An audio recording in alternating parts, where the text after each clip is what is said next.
50,000 साल पहले गहरे उष्णकटिबंधीय जंगलों में आदिम मानव हर एक दिन जीवित रहने की संघर्ष करते थे। वे पत्तों और टहनियों से बने आश्रयों में रहते थे। उनके शरीर कीचड़ और राख से सने होते थे।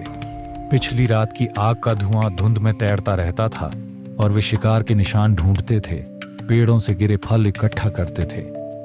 नदी के किनारे उन्हें जीवन मिलता था। वे बेलों और नुकीली लकड़ियों से बुनी टोकरियों से मछली पकड़ते थे। हर एक शिकार अनमोल है, हर निवाला अनिश्चित, और हर हरकत उनके अनुभव की परीक्षा है।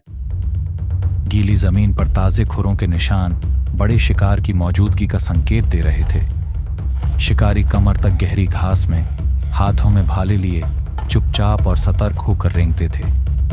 हर कदम सावधानी से उठाना पड़ता था, क्योंकि यहाँ शिकारी ही कभी शिकार बन सकता है।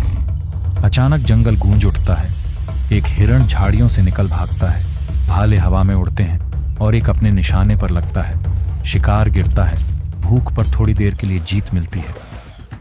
शिकार को लकड़ी के डंडों पर लाद कर दलदल और नदियों को पार किया जाता है, लेकिन छाया में शिकारी जानवर भी घात लगाए रहते हैं। हर कदम खतरे से भरा है। शिविर में शिकार जीवन में बदल जाता है। पत्थरों से मांस काटा जाता है, हड्डियों से मज्जा निकाली जाती है, खालें सुखाने के लिए फैलाई जाती हैं। आग उनका सबसे बड़ा हथियार कच्चे मांस को भोजन बनाती है और अंधेरे में सुरक्षा देती है।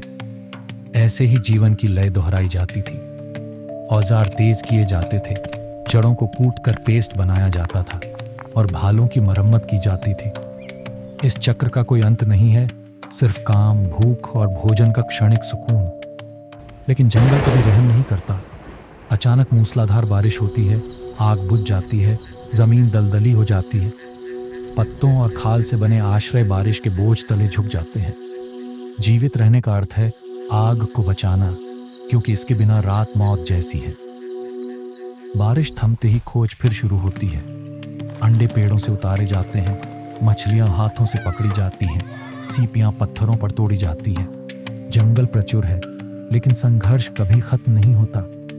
जैसे जैसे अंधेरा घिरता है, आग ही ढाल बन जाती है, लेकिन उसकी रोशनी के पार खतरे अभी भी मंडरा रहे हैं। जंगल की काली गहराइयों से एक बाघ निकलता है, अचानक हमला कर देता है। भाले टकराते हैं, चीखें गूंजती हैं, एक जान चली जाती है और बचे हुए लोग आग के चारों ओर सिमट जाते हैं। इस दुनिया में हर सुबह अनिश्चित है, हर रात अस्तित्व की लड़ाई होती है।